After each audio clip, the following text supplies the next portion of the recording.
Ishwaram, as resplendent sun. It's the start of a bright new day. Time to rise, time to shine, Lord divine. Time to lead us along life's way. Awake, Lord of Buddha party. Awake, O Lord, over all mankind. Awake, O Lord of compassion.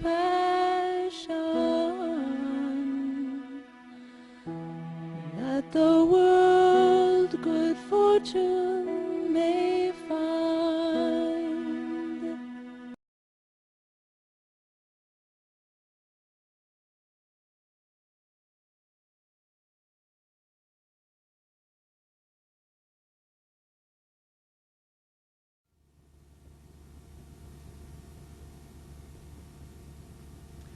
I offer my pranams at the lotus feet of our beloved Bhagavan Sri Satya Sai Baba, and I say greetings to all of you, brothers and sisters. I truly believe that this is my family, this universal family of humanity, this family of Sai. Really, the ties that we have together, the universal vision, the vision of love, are stronger than ties of family. They're stronger than ties of religion, race, or creed. It's the most important thing in the world, this vision of love, this universal vision. And so it's just a joy to be here and to meet so many new faces. As Rick was saying, the theme of the conference here is Life is a Challenge, Meet It. And I must say, to begin with, that they have given us a tremendous example. I couldn't imagine a more beautiful location. The altar, the bhajans have been beautiful. Wonderful, wonderful preparation. In Arizona in the late 1970s and early 80s, we did a retreat down in Tucson, and I was very much involved in that. And you don't know how much work it is to organize a retreat and to take care of all the details until you've done it. So my congratulations to all involved with the organization. You've certainly met the challenge. As Rick was saying, this is the Kali Yuga. It is a time of great difficulty for many of us. It's a time of moral decline. The politicians are often crooked. In business, there's often wrong practices. And so we have a tremendous challenge. But we should also remember that the Kali Yuga is the time that is the easiest time to win liberation. It's the easiest time to make spiritual progress.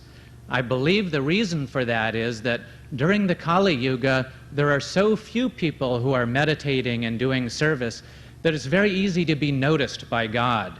In former ages, the Krita Yuga, people would meditate for ages and years. They would do tremendous tapas and penance, but everyone was doing that. And so how could you be noticed by the Lord? In this age that's so filled with moral decline, all you have to do is remember the name of the Lord with sincerity and with devotion, and He will notice your efforts and reward you even with liberation itself. So this is also the most fortunate age. Even though we live with so many challenges, we do have challenges and we need to meet those challenges. Many people go through life almost like a dream. In this Kali Yuga, the vision that people have is a vision of earning wealth. People want big houses and they want cars and they want possessions. It's a mad rush for material prosperity. Very few people think about God. And people live their life oftentimes almost like they're in a dream. In fact, many people call this world Maya. They say that this world is illusion, that all of this is just a dream. And yet, on the other hand, there's aspects of it that very clearly show us the reality of this world. If you hit your head on the wall, you will be assured of its reality very quickly. This was the question that engaged a young man. There was a young man, and he was concerned to know the answer to this question. Is all of this reality, or is it just a dream? He searched all around. He traveled to South America. He went up into the Andes Mountains. He was looking for a teacher who could answer this question. Is all of this reality, or is it just a dream? He didn't find his answer there, and so he traveled through Europe and down to Egypt. He searched among the pyramids and the Sphinx to find some wise old teacher who could tell him, is this in fact reality, or is this just a dream which will disappear? Well, he didn't find his answer, and in despair he headed to India. He combed the Ganges Valley. He went to Benares. Finally, in despair, he went up into the Himalayan mountains, and having found no answer to this question, he was about to throw himself off of a ledge. Peering down at the river far below, he was about to leap when he heard a rustling sound behind him. He turned around, and there in a cave behind him was a holy man with long matted hair. And he figured, this is my last chance. If I don't get the answer now, I will hurl myself off of this ridge. And so he approached this holy man in the cave, and this holy man looked at him. Finally, he had the chance to ask his question. He said, "Oh, Holy One, tell me, is all of this reality or just a dream?" The holy man kind of cocked his head a little bit and had a little bit of a smile, and he said, "Well, that depends. Are you awake or are you asleep?" And that's the way life is. Reality or a dream is not a function of the world, it's a function of us. It's within our own hearts and within our own minds. It's not something we'll find out there in the world, it's something we'll find in our own hearts. And we need to wake up. We need to meet this challenge. What Swami does, our Bhagavan Sri Satya Sai Baba, is he wakes us up to the reality of this world. In the darkness of this Kali Yuga, he shows us what is the reality. What is the reality of this world? Is it the mad chase for wealth and possession, for family, all of these things we believe to be real? If we listen to the advertisements in the papers and read the magazines, we believe that a Rolex watch is reality or a fancy car is reality. No, that's not what Swami tells us. Swami wakes us up. He says that even in a dream, there's some things that wake you up. If you dream about a tiger, that very tiger in your dream, that tiger with the orange and the black stripes, will wake you up. He chases you through the forest, and as he pounces upon you, he wakes you up. Well, we have our own orange and black tiger who wakes us up and shows us the reality of this lifetime. I was very fortunate. I've been very fortunate in this lifetime. I figure I must have been the recipient of some great good karma from former lifetimes. So many of us in the West are not introduced to the Sanatana Dharma, the eternal principles, until maybe we've gone through life for a long, long time. I had the good fortune to be born into a family where my mother and father were both intensely interested in spiritual discipline. As Rick said, my family moved to India for 2.5 years when I was just very small. One of the old photos in our family photo album is a picture of the Dalai Lama. It must have been about 1956 or so. And in this picture, there's the Dalai Lama, and my father is over next to him. I'm in the very back corner of the picture. I'm about this tall. I'm wearing a cowboy suit. And so I had an early start, maybe because of the cowboy suit. Maybe that's why I moved to Tucson, Arizona, and moved to Arizona. So maybe it was a prophetic picture. My father was studying with monks of the Ramakrishna mission up around Darjeeling and Kalimpong. And he would go out daily and talk to the monks and gather stories. And he wrote a book called Journeys on the Razor Edge Path that was published in 1959. While we were there also, my mother was studying Hatha Yoga and became very interested in that. When we returned to the States, she began teaching Hatha Yoga in the Boston area in the early 1960s. That was a very unusual thing. People in this country did not understand what that was at that time. There was a very popular book that was published in 1965 called Yoga, Youth, and Reincarnation. It's a book that many people heard of and first were introduced to yoga, and it's kind of an interesting book. It was about my mother, who was a yoga teacher, and whether correctly or incorrectly, this book portrayed her as something of a guru, and it was filled with pictures of yoga asanas. As a result, my family tended to have lots of visitors and lots of people interested in the spiritual search around the home almost all the time. My mother was something of a spiritual genius in some ways, in that she was always one step ahead of her times. In my family, we were eating yogurt and tofu before anyone even knew what those were. So I was raised on that kind of food and so forth. But anyway, I had the opportunity to imbibe the spiritual teachings of the East early. When I was in high school, my mother and at that time second stepfather opened a metaphysical bookstore. So I would work there during the summer, and we had just all the books available on all manners of religions and spiritual teachings. I used to do astrological charts for people who came into the bookstore, and had a chance to do a tremendous amount of reading on Theosophy and Alice Bailey, and just had a tremendous opportunity. So I felt that I knew quite a bit early. When I was in high school, my heroes were Ramakrishna and Ramana Maharshi, and those were my ideals. When I went to college, I thought I would be a psychology major, but when I was 18, in my first year at college, I had an experience that changed my mind and made me change my major to religion.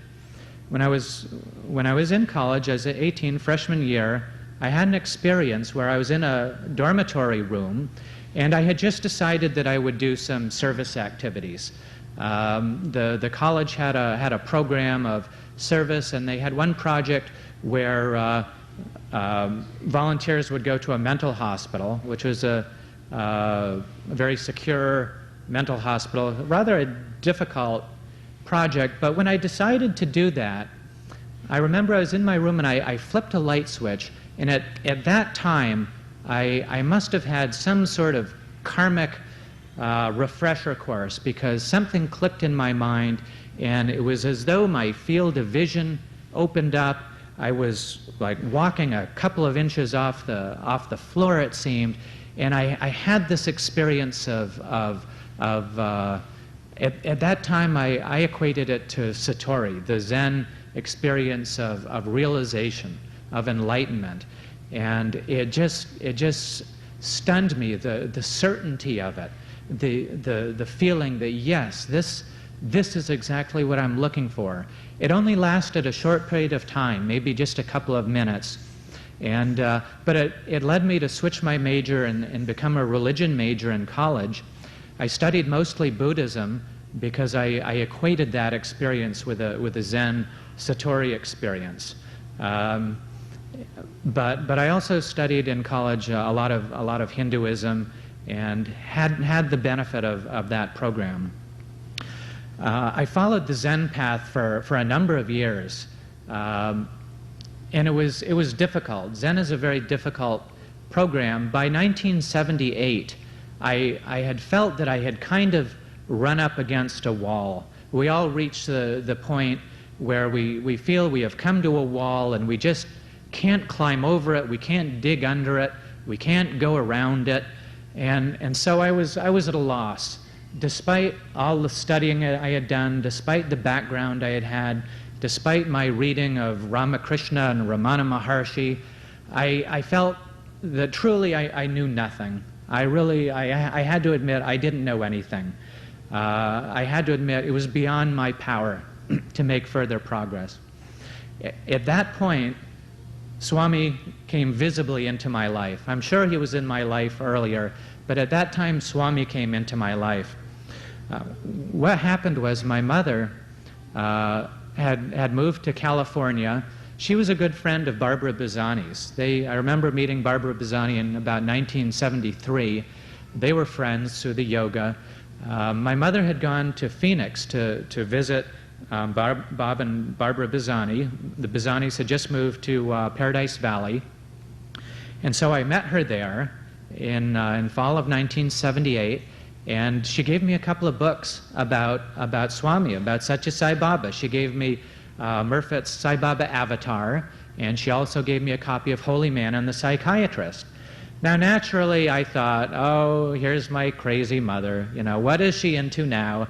I had seen her, become involved in all kinds of things, and I thought, I've seen everything already. We used to have all kinds of people at our house.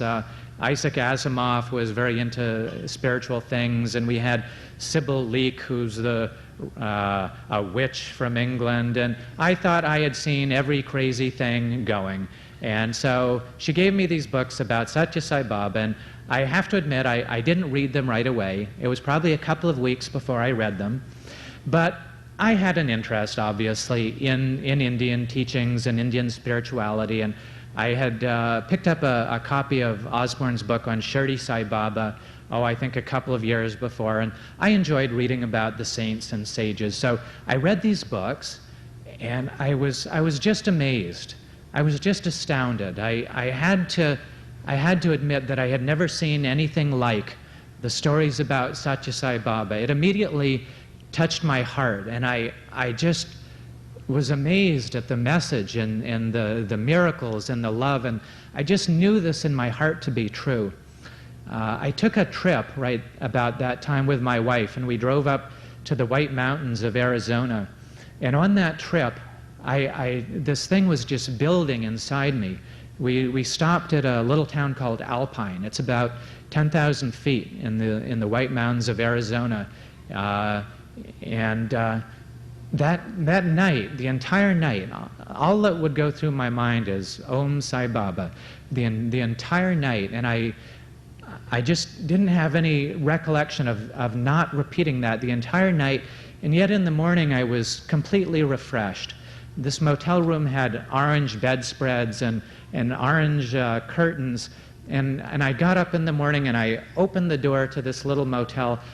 Fresh snowfall over everything. Beautiful white, fresh snowfall up in the high pine trees. It was the morning of November 23rd, 1978. And to me, that's my birthday. And I was just astounded at what I had found. Something wonderful happened shortly after that. Back in Tucson, I pulled out one of the little pictures of Swami from the book, Murphy's book, Sai Baba Avatar. It's a picture many of you probably know. It was taken right before one of the Shiva Ratris, and Swami is kind of posed like this, right before materializing a Shiva lingam. And I like this picture because it reminded me of my mother's pictures of the Himalayan masters. She used to have little black and white pictures on her altar of the masters, and I thought it looked like that. So I pulled this picture out of the book and put it in a little frame on my desk. It was just a cheap plastic frame, and probably within a week or so, I noticed little speckles of gray vibhuti on this picture. And I thought, how could this be? I felt this tremendous surge of energy from Swami, and this patent sign of divinity, this vibhuti on the picture just amazed me. I told my wife about it. Later on, probably maybe a week or two later, I decided, well, this vibhuti appeared on this picture. We certainly hadn't been to see Swami at that time. And so why don't I put this picture in a nicer frame? So I went out and I got a new frame with beautiful gold frame and no non-glared glass, and I had this thing clean. I had this thing real clean. You could have performed surgery on this. I had the Windex out and cleaned this glass off. I must have brushed this picture off 10 times. If this stuff showed up again, I wanted to be sure about it. I tend to be a logical, sequential kind of guy. At least I used to be. At least I used to think I was. And so I had this picture, put it down beside me, and I turned to cut out a piece of mat board. I look right back at the picture. Here on top of the picture, there's a little pile of vibhuti. It rolls off into my hand. So I thought, wow, this is really something. Swami has, obviously he's here right now. He's produced this vibhuti. It rolls right off into my hand. I told my wife about this. My wife Rose, and she said, well, if Baba sends us a personal invitation, then we should go to India to see him. Well, it's as though this wasn't a personal invitation, but she said, if he sends us a personal invitation, then we should go to India to see him. Well, now, what are the chances of getting a personal invitation from Swami? One of the reasons that she said that was because she really didn't want to go back to India. When we were in college, we did a semester abroad, and we spent 5 months in Nepal. We were doing a program, a study there, and living with families in Nepal. And when we got done with that program in 1973, we came back.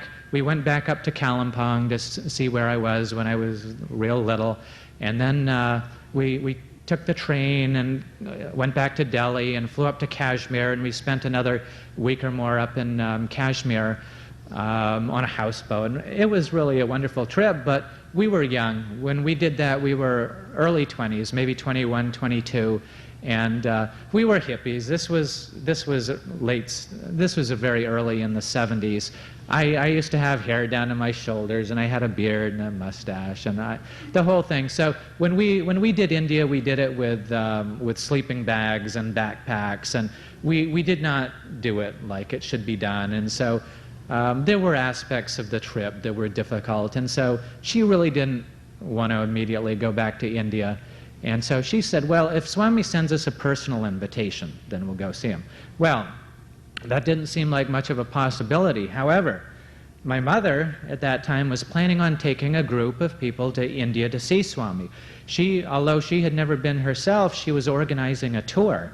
And that's my mom. So she was organizing a tour, and she made up this beautiful brochure and sent us one in the mail, and it was very nice. It was typeset on the front, and in big bold print it said, "This is your personal invitation to go see Satya Sai Baba in India." Well, of course, we hadn't told her that we were looking for a personal invitation.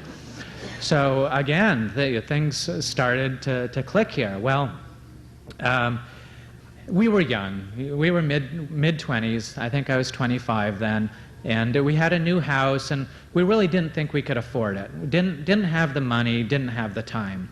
I was working in real estate at the time, and I wasn't really good at it at that time, and I wasn't terribly motivated, and I didn't really feel like I had the time because I wasn't getting much done, I guess. But as it turned out, with almost no effort on my part, I made the largest commission I ever made. I sold a piece of commercial real estate. My half of the commission was $10,500. At the same time, the broker fired me. Thought I wasn't working hard enough at it. Well, I had the time, I had the money, had the personal invitation. It was hard to avoid going to India again. So we went then in January of 1979 and stayed for 6 weeks.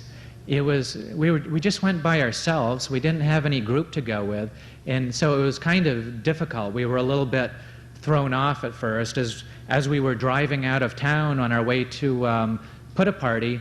Just as we were passing the city limits, the cab driver says, "Oh, you know, Swami's in Vrindavan, didn't you?" And so we were so floored by that time. We said, "Just go to Puttaparthi." So we had a week to explore the sites before Swami came. But Swami has put us through all kinds of very interesting adventures. When we first learn about Satya Sai Baba, we expect that, here is God on earth. Here is the divinity in our hearts who's manifest on earth. Life will be wonderful now. Life will be easy. Well, it doesn't always turn out that way. As it turns out, Swami has a tendency to accelerate our karma. You know, when we ask for Swami's grace and blessings, we've got to be very careful. You know, you've got to be careful what you ask for. You might get it.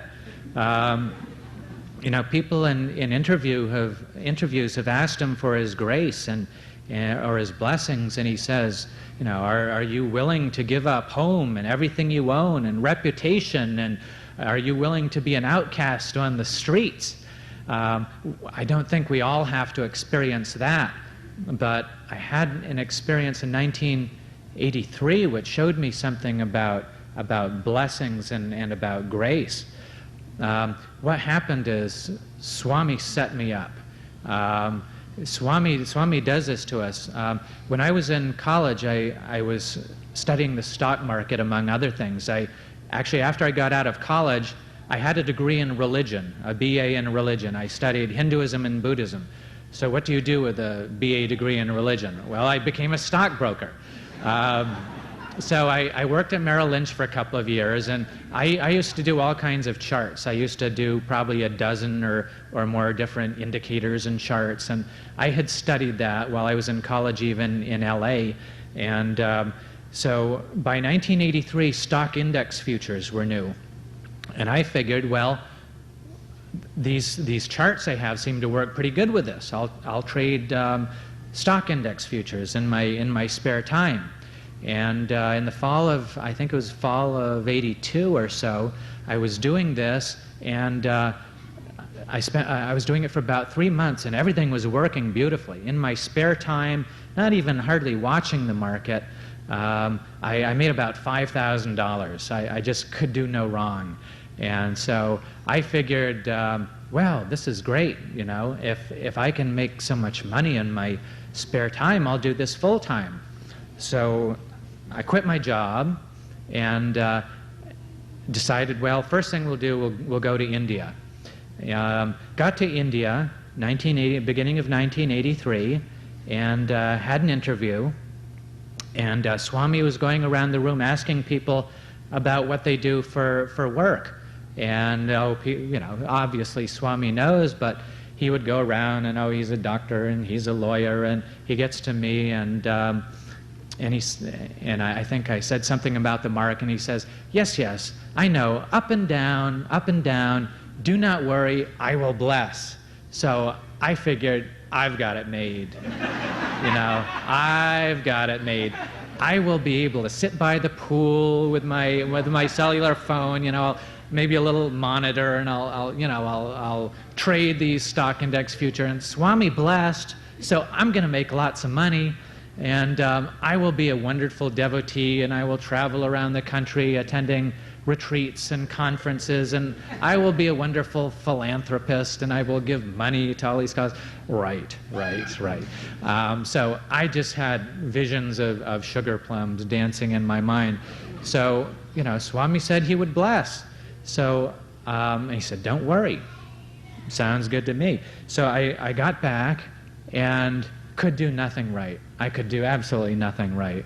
I could do nothing but lose money, it seemed.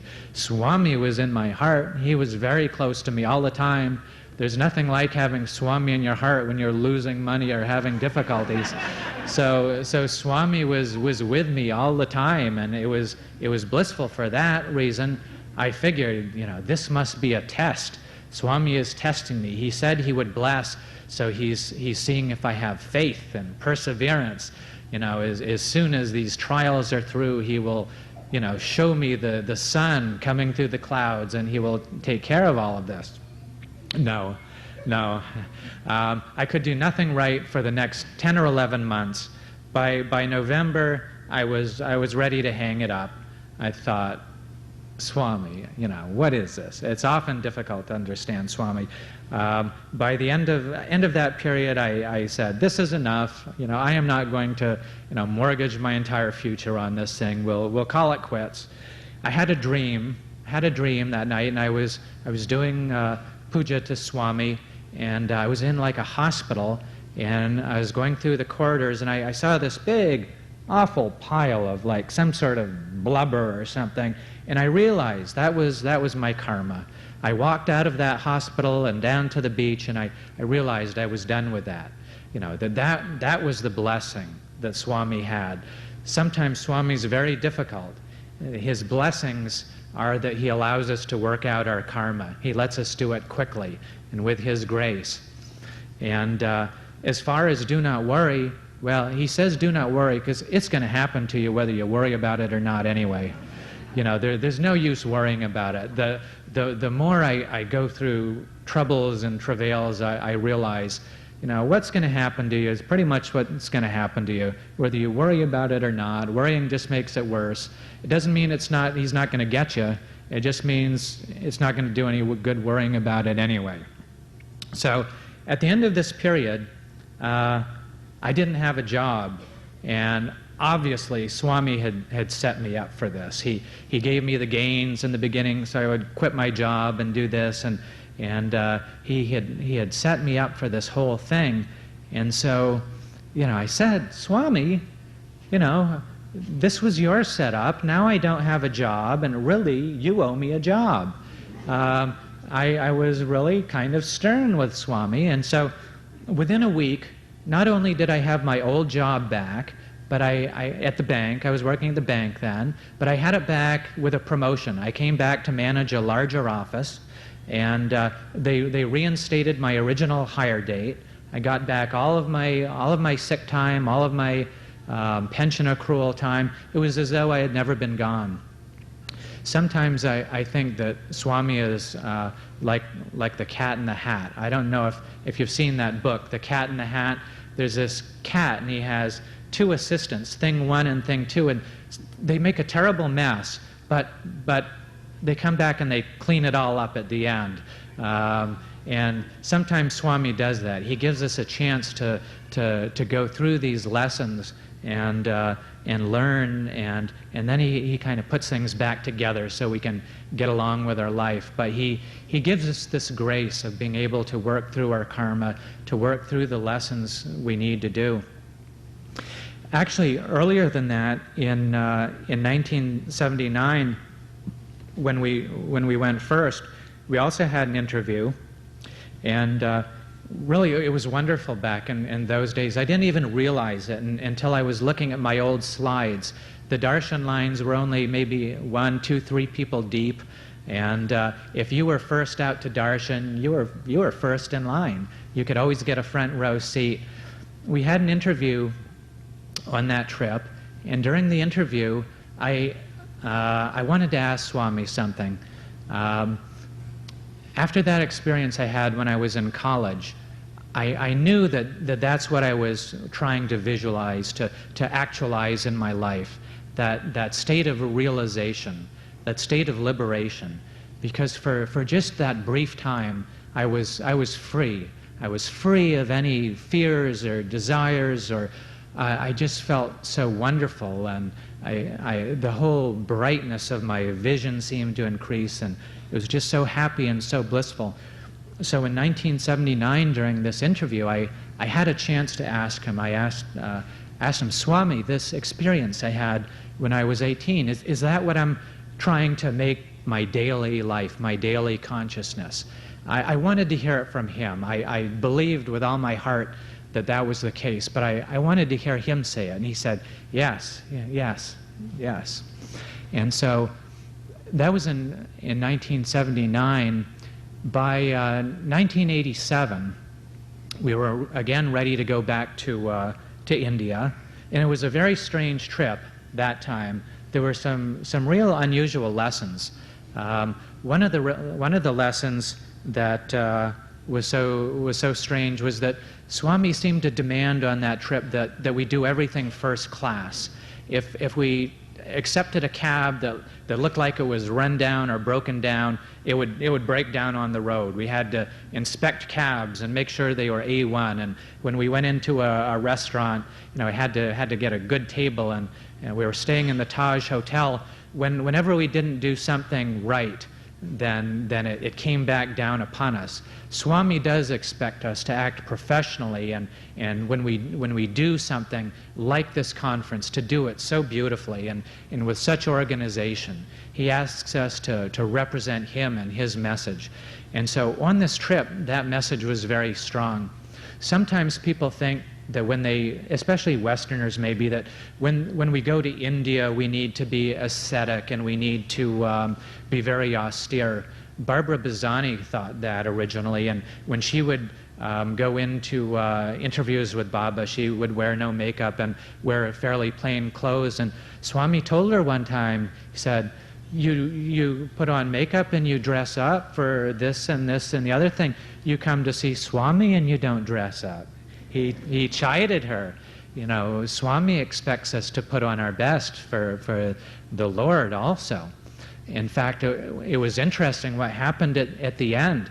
We were staying in the Taj Hotel, and when we were leaving India, we had made a reservation for the Taj at Madras for the night we were leaving. Well, we got to Madras when we were leaving on that trip, and there was some huge conference going on in Madras. Every hotel in the city seemed to be completely booked.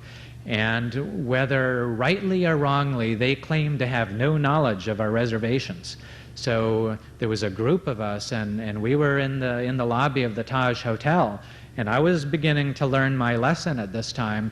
And the manager said, "I'm sorry, but we have no recollection of your reservation. You will have to go somewhere else." And I was getting the lesson through my mind that sometimes we need to express some self-confidence and to stand up for our rights and our obligations to other people. And I said, "No, I'm sorry. We made a reservation through your other hotel, and I think we even had a confirmation, and we will camp in your lobby until you find us a room." Well, this went on for a little while. And again, Swami was testing us with this theme. The manager said, "We found you another hotel room. Come, I have a cab here. Pile all of your things into the cab, and they will take you to this other hotel." I said, No. I will go and I will inspect the other hotel before I go. I will not load up everything and head off to this place until I have seen it." So I get in the cab, and I go to this hotel. And I was appalled. I was appalled. It was bare concrete. It had bars on the windows. I'm sure you know what I'm talking about. It might as well have been an animal cage. And I got back in that cab, and I went back to that hotel, and I told him, "No, sir, I am appalled that you would send me to this place. I am insulted that you would send me off to this place. We will wait here in your lobby until you find a room." Now, Swami doesn't want us to be obnoxious, and he doesn't want us to be rude and so forth, but often he does want us to stand up for what's right. Well, what happened was my wife had been sitting next to some Australian fellows on the plane on the flight from Bangalore to Madras. And as it turns out, these fellows had overbooked rooms. They came into the lobby just about that time, and they said, "Oh, we have these extra reservations at the Adyar Gate. Why don't you take our reservations at the Adyar Gate Hotel in Madras? Probably the nicest hotel in town." So we went over there.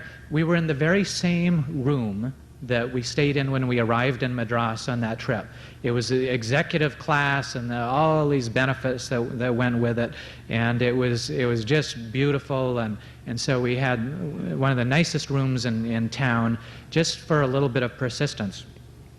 That trip, Swami was actually mostly ignoring us outwardly, and yet I have to say it was the best trip I ever had to India. On that trip, it's vividly, I recall it vividly in my mind. It was on January 30th, about 7:10 p.m. It's room 812 of Taj Hotel, and I was reading actually a Ramana Maharshi book at the time, and something hit me about something that I was reading must have struck me just right, because again that light went on again, and I was just amazed. All of a sudden, all desire left. Even the desire for liberation disappeared, and I just felt this transformation in my heart, where the whole focus almost just changed like that, from an outside orientation to an inside orientation.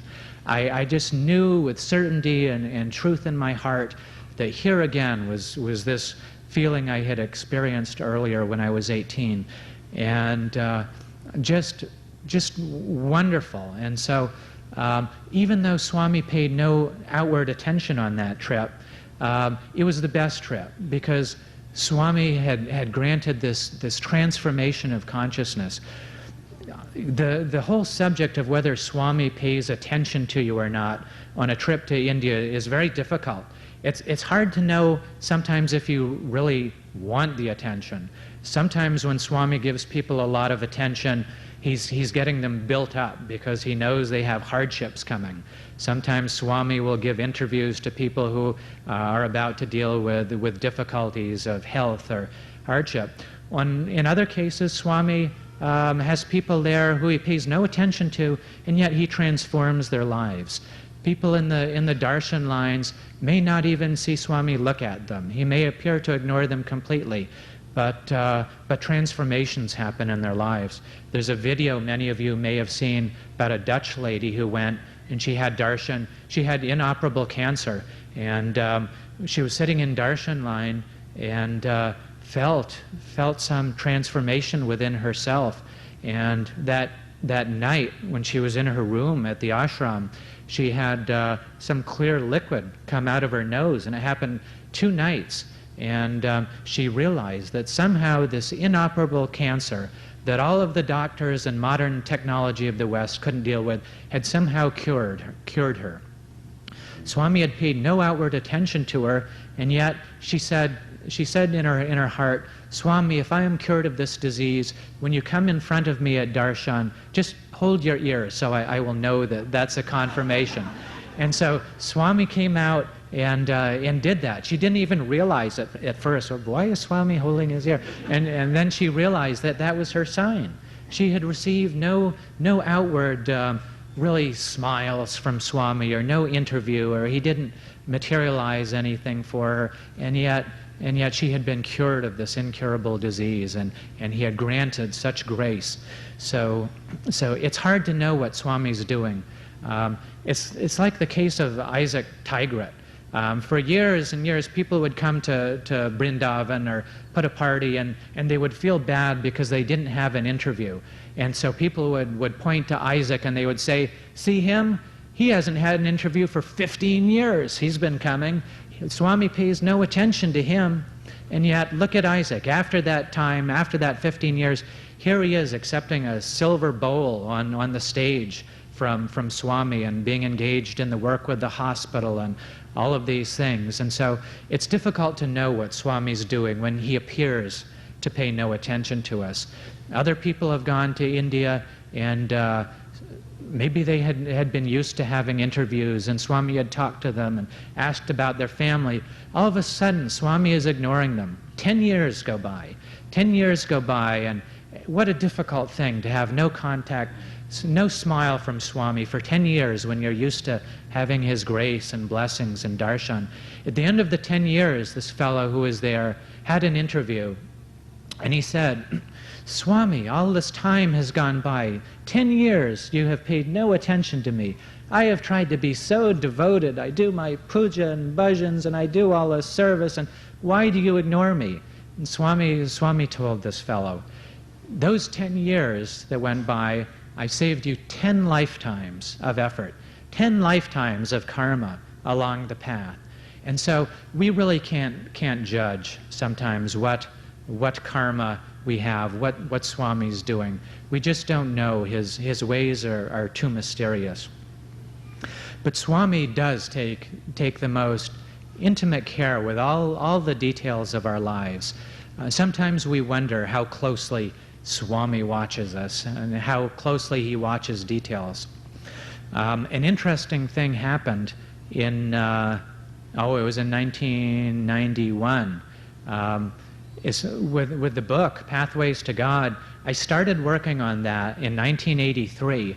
As the president of a center, often we had new people come to the center and they would say, yes, I like the stories about all the miracles and it's wonderful, but what does Swami teach? And so all we really could give them was discourses or books of quotations or something like Sadhana, the Inward Path, with lots of Indian words. It can be difficult for Westerners. And so I started on that book in 1983. By 1987 it was done, and I presented it to Swami. He blessed it over there. Elsie Cowan was going to publish it through Teston in 1987, and then she had her, she passed along. Elsie was just a wonderful, wonderful soul. So Walt Neubauer, who worked with her, was then going to take up the task of publishing this book. And then Walter passed along. And so I thought, oh, wow, this is difficult.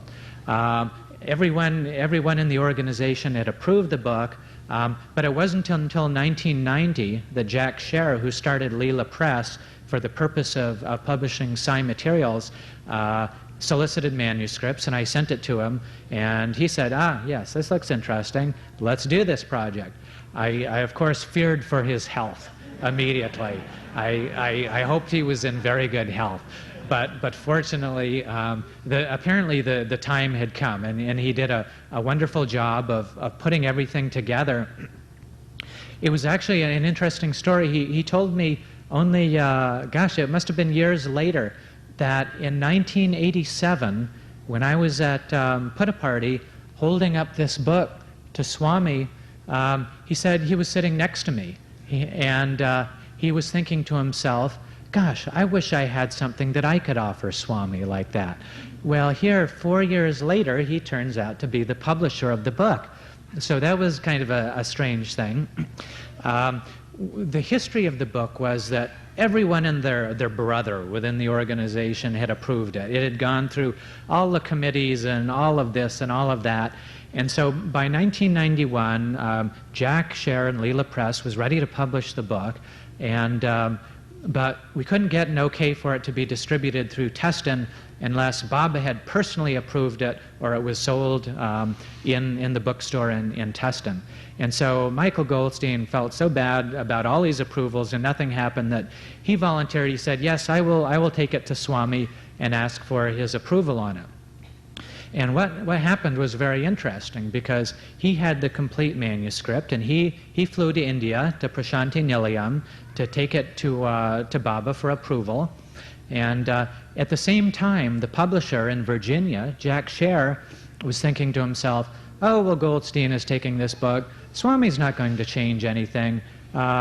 Swami will just approve it, and that'll be that. So he started running off his final copies. They do it on a special paper. He started running off this book on his computer, which he had done a number of times before, and he got to page 9, and his computer stopped. It did something very strange. It printed outside the left-hand margin, Baba quote. That was a computer command that he was using to italicize all the quotes. Now, that's a very strange thing to happen on a computer, for it to print out an invisible command like that, and not only to print it, but to put it outside the left-hand margin, which was a computer-set margin. Not only did his computer do that, but it took a story out of the end of the book, and it stuck it in there on page 9. Now, he had printed this out before. This is strange behavior for a computer. Well, at the same time, Goldstein was in India at Prashanti Nilayam, and he was sitting on the porch and had the book there, ready for Swami's blessing. And Swami came out, and Swami was kind of railing away at something. He was complaining about some book by some American that went through all these dreams and things. And anyway, he was complaining about this book by this American, and he comes to Goldstein and he says, "What do you want?" Well, Goldstein has this book by some American. It wasn't the same one, fortunately. So anyways, Goldstein had been reading the book on the airplane on the way over, and he got to the section about the organization, and the organization has changed a lot since 1987. It used to be that Swami was intimately involved in even the smallest details. He used to approve, well, he still is, but he used to actually have to approve all the officers above the level of center president. Well, that changed, and so Goldstein suggested that this item in the book should be changed. And so Swami concurred and said, yes, go ahead, change that, but otherwise okay. So Goldstein gets back to the US and he calls me and he says, well, Swami approved the book, but on this section on the organization, you need to change this and this. So he said, why don't you call Ann Sohani? Many of you may know Ann. She's the devotional coordinator on the National Council. And ask her about this Baba quote. She sent me this Baba quote with some material for a conference. And so I called Ann, and I got this Baba quote and rewrote, about a page, about 4 or 5 paragraphs. And I sent it to Jack Scher in Virginia. And this Baba quote and this 4 or 5 paragraphs went exactly to the page, to the paragraph, where his computer stopped, said Baba quote, and the story that it had pulled from the back of the book was synonymous with the new information that had to go on. So Swami is very intimately involved with all of the things that we do, and he shows his presence everywhere. Let's see, how are we doing for time? I probably pretty much run through my time here. I'll just say real briefly before we solicit some questions that I was just in India a couple of weeks ago and did take a new manuscript to Swami, and Swami did put his hand on it in blessing. It has some of the historical information about Vedas and Upanishads and Puranas and Shankaracharya, and also goes into further information. There's chapters on money and education and health and food, and then it kind of winds up with a treatment about what Swami says about the mind, liberation, samadhi, kundalini, and what he says about his mission. What I'd like to talk about tomorrow is what I call the 3 aspects of spirituality, about liberation, about God knowledge, and about kundalini, and how the 3 fit together, what they are not, and how they relate to each other. But do we have any time for any questions? We have 15 minutes? Oh, okay. Do you have any questions we can answer? Don't be shy. There's one way back there. Yes, sir.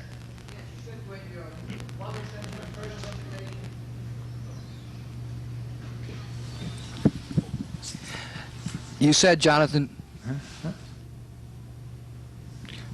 Hello? I can hear you. I'll repeat the question. You said your mother sent you the first invitation at first time, and then you said you didn't have any group to go with. What happened? Did your mother's trip break down? Well, she actually ended up never going. She was... when I saw her at Bazani's house in 1978, and she gave me the Baba books, that was actually the last time I ever saw her. She was something of a genius, and she was a little bit she was a lot ahead of her time, but she got involved with some things she apparently should not have been, and it was very shortly after that she disappeared, and actually they didn't find a body for several years. So she never ended up going, but she did give me the legacy of the last time I saw her was the time she gave me the Baba books, and so in fact family members were convinced that I had kidnapped her and taken her off to India or something. So they didn't understand. So no, she never did go. Anything else? Any other questions? Don't be shy. Okay, well, otherwise I think we're pretty much on schedule. Okay. Hello. Oh, good. When you were writing the book, frequently people who write books find that they end up having to struggle, that is, to bring it all together or to be able to write so that the words flow or to finish the research. Did you experience that when you were putting your book together? No, actually I didn't. Swami has asked many people to write books. I know Rita Bruce has recently moved to Tucson, and Swami asked her to write a book, and Swami asked people to write a book. He never asked me to write a book per se. I did it because I felt the need. It seemed to come fairly easily and fairly naturally. Both my mother and father were writers. My father's a professional writer. But it's a difficult thing, trying to do that kind of sadhana nonetheless. When being engaged in a full-time job, the only time I had time to work on a book was getting up at 4:30 in the morning so that I could do my meditation and so forth and still have about an hour or more to work in the morning. When I started working on the books, just to get the quotations and references, I had to read for about a year and a half through all the Satyasai Speaks and all the summer showers and all the Vahinis and everything before I even started writing anything. But it came fairly easily and fairly naturally. Each of the two books took me about 3.5 years. And if you've gotten up even once at 4:30 in the morning, you'll know how difficult doing that for 3.5 years is. On the second book, it's much more intensive, and it's really kind of difficult for some people. Some people seem not to understand how the study of the Vedas and the Upanishads and the Puranas applies to Swami's teachings. And so I've had some people looking at it, and we've been kind of trying it out in our study circle, and it's kind of intense for that reason. When I first started doing the book, starting on the chapter on the Vedas, I sent a copy off to Leela Press, and they had some comments that were other than glowing. And so, I got those back, and I said, Swami, I don't need to do this. I mean, I don't need to write a book. I'm not doing this for me. I don't need this. If you don't, want me to do that's fine. I mean, I don't have a lot of ego invested in this. So if you want me to do this, appear in my dreams tonight, and I'll believe that you want me to do this. So that evening, that night, I dreamed, and Swami appeared in my dream. There was like a big football stadium, and Swami was standing up at the higher levels, right up at about the top level of this big empty stadium. And so I figured, well, I guess Swami must want me to do this. I only, in thinking about it later, did I figure that probably meant that maybe this is like a potential audience. And so I continued through the whole process, and even on this last trip, I said I just got back from India 2 weeks ago. For whatever reason, and I don't know why, I can only suspect, Swami was ignoring me the whole trip. But Swami has a special way of ignoring you. I was, for one reason or another, I was up in the front section every day, where the people within office bearers and so forth sit. So I had almost a front row, whether on the back of the square or the front, every day, and so it was a wonderful opportunity for Swami to ignore me. He could come right in front of me and ignore me. Sometimes we wonder why Swami ignores us, and I was telling some of the others about a lady in our center I told the story to, and she said, well, yes, Swami came in my dream, but he was ignoring me. If Swami will come to you in your dream just to ignore you, that's still wonderful attention. If you get to sit up in the front row and watch Swami go from the person on this side of you, throw candy, to the person on this side of you, how are you, where are you from, and not see you while you're looking like that, that's a wonderful way to be ignored. So anyway, Swami was ignoring me through this whole trip, and I was holding up the book one time when he did this, and it seemed like some kind of test was going on. He was coming so close. I was holding up the book twice. People on either side of me after the darshan said, "He blessed the book, didn't he? He blessed the book." I said, "No, he didn't. He didn't bless the book." In fact, he was standing so close. He had his hand. He was talking to this fellow Mike from the San Diego Center. If I had taken the book and gone like that, I could have gotten it blessed. His hand was right there. I could have gotten just like that, and it would have been done. But I figured that would not have been in the spirit of the thing. So finally, on the last darshan before leaving, I had the book there. Last time, again, I'm up in the front row. Again, Swami talks to this person to my left. Again, he walks by me. He talks to this person on my right. But as he goes, hand on the book. So he was ignoring me, but still he took the time to bless the book, and he knew it was last darshan.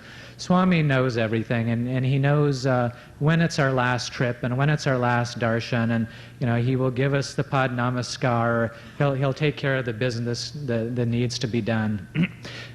Swami is, I just have to say, so wonderful. He gives us this Satyasai Baba organization, and I am convinced that this is the most fabulous way to earn his grace. Working within the organization, there's no better way to work off your ego than to become an office bearer. You work as an office holder, and if you have any trace of ego, there are people there who will find it, and they will help you deal with it.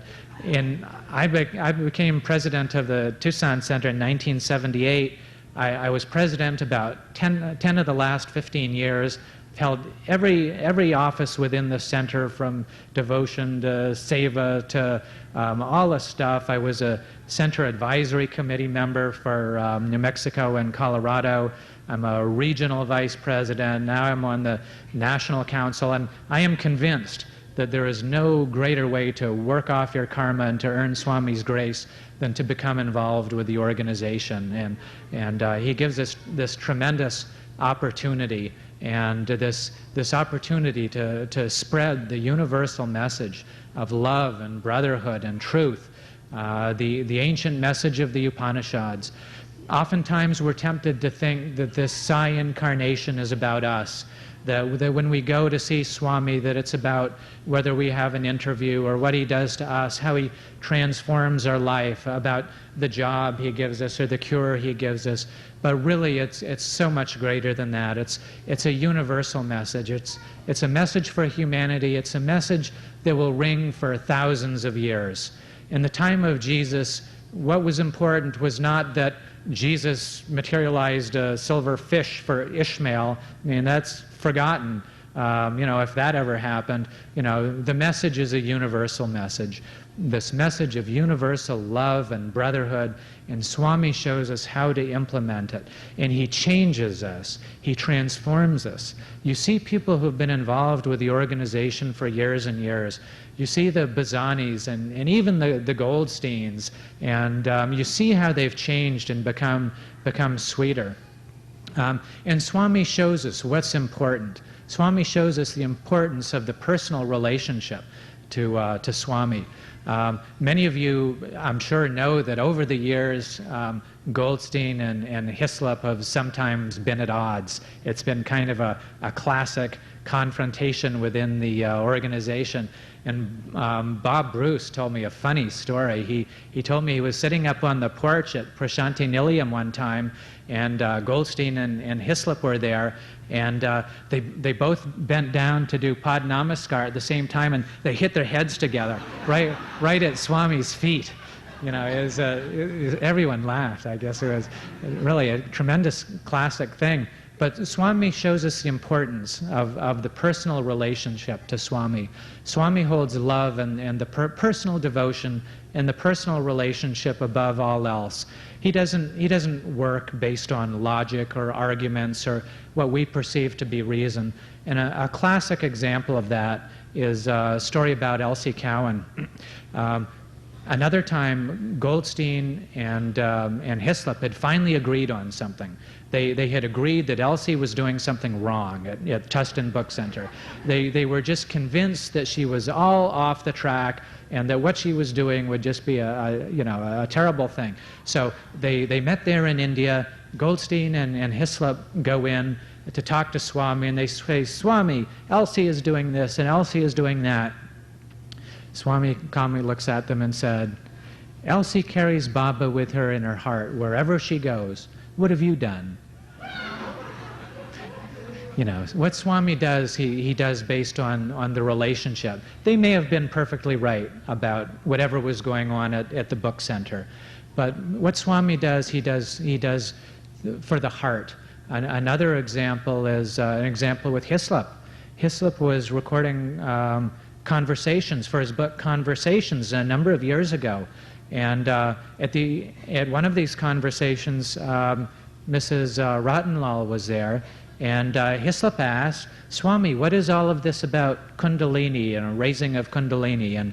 And Swami says to Hislop, "It's all nonsense. Forget about it. Pay no attention to it." So Hislop leaves the room, and he put that in the first edition of Conversations. You will find that. Swami says, "Hislop, it's all nonsense. Pay no attention." Well, he only found out years later from Mrs. Rottenlal. As soon as Hislop had left the room, she said, "Swami, why did you tell Hislop that nonsense?"